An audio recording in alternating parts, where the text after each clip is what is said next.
Good day, ladies and gentlemen. Thank you for joining us here at Banknote Trading, where we take a look at the US dollar pairs in the Forex market. Today, we'll start by taking a look at Euro USD on the 4-hour chart. Let's go ahead and start by mapping out the current range. And so, this overall range we've been dealing with, obviously, prices have gone back into discount, and buyers started to step back in, making higher highs, higher lows, higher highs, higher lows, and higher highs.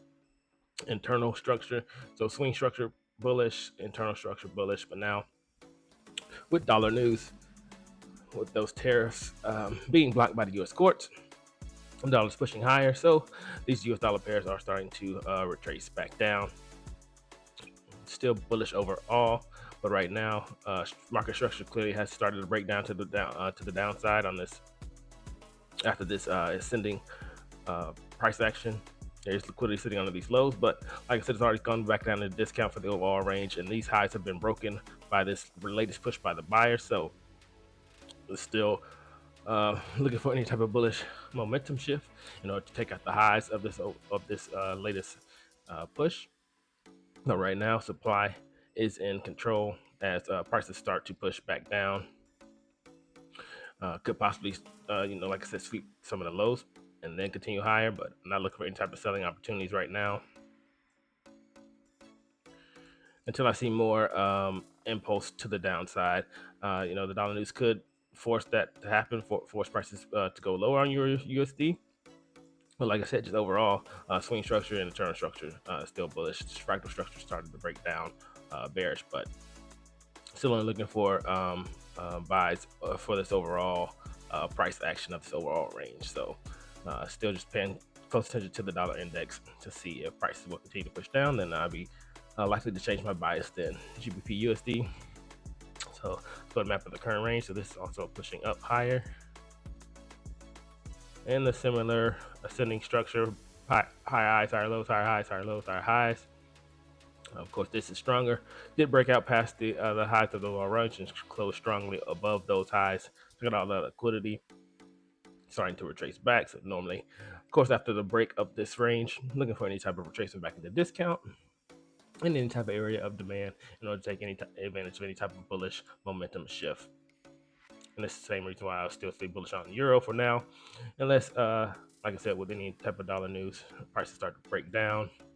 Or GBP, USD, I'll be looking for any type of area for buyers to react from in order to take any type of buying opportunity in order to target the highs of the overall range to continue prices higher.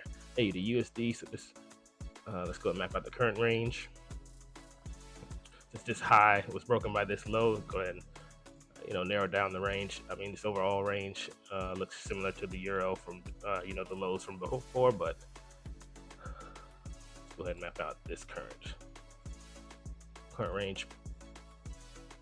But really, it's just been trading sideways.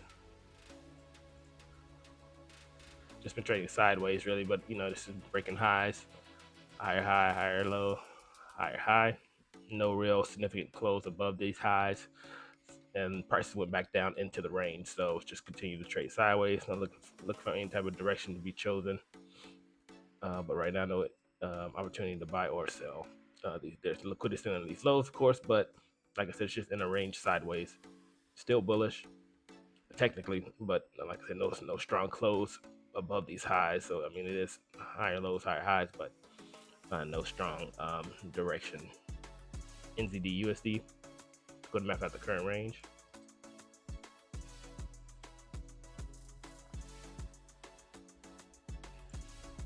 So just narrow down this range, just like with AUD USD. There's liquidity sitting under these lows, but technically it's just been trading sideways, consolidating sideways from this overall range, from these lows.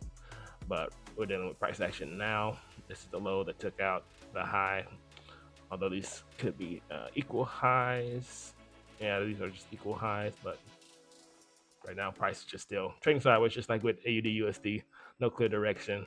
Like I said, liquidity sitting on these lows. If it does start to take it out, then I'll be expecting it to go down to the discount of the overall range, look for any type of area of demand. Or it could just continue to push up if this resistance doesn't hold, but it looks like it is. Seller step back in. Once it hit this same area as before, but now it's starting to consolidate. And when sellers step back in at this same area and they aren't able to, push prices lower, then And it's possible that after this consolidation, prices start to break to the upside and break past this range. GBP AUD.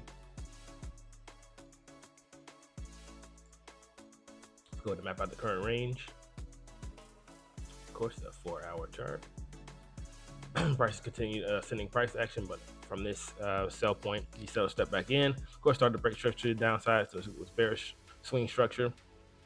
Prices started to make higher highs, higher lows internally. So bullish bullish internal structure of this high, this lower high from these highs, that broke structure to the downside, broke to new lows. So this is the current structure, swing structure, bearish because of the lows internally, making higher highs, higher lows, higher highs, higher lows. Started to fractally break the internal structure. So bullish internal structure. Prices continue to pull higher in this ascending channel. Liquidity is sitting under these lows, but like I said, demand is in control, buyers are in control. It does start to break past this high, which it did break past, but didn't give a strong close. Then we look into the chasing bias to the upside, and the swing structure will be bullish to continue prices higher. We're looking for that to confirm. If it does turn around, then it'll continue to target the lower prices. If it does start to break higher, then I'm looking for any type of retracement back and any type of bullish momentum shift in order to target the highs of the overall range that caused this sell-off in the first place. GBP NZD. Let's go ahead and map out the current range. Of course, it's a similar chart. It's just a little bit different. This is continue to trade sideways. Of course, these are the sellers that broke structure to the downside. This is the low that was formed. Started to internally move bullish, higher highs, higher lows, higher highs, higher lows, and then these highs look like equal highs. More recently, the structure is still just trading sideways. Did go into premium of the overall range, but now just starting to consolidate sideways. Of course, support being formed, resistance being formed, so just trading sideways. No clear direction for now. The bias is to the downside. There's liquidity sitting under the lows, and plus it already went back into premium, but there wasn't a strong reaction from the sellers when it did that. So that would be the whole area of supply that the prices should react from. Didn't really do that. It's still consolidating, and plus this goes along with GBP AUD. Buyers could still be in control, pushing prices higher, higher highs, higher lows. Like I said, it stalled out here, forming resistance. Seller stepped back in, but weren't able to break past support. So look for any high direction. No opportunity to buy or sell right now. That's all I have for you today. Thank you for joining us.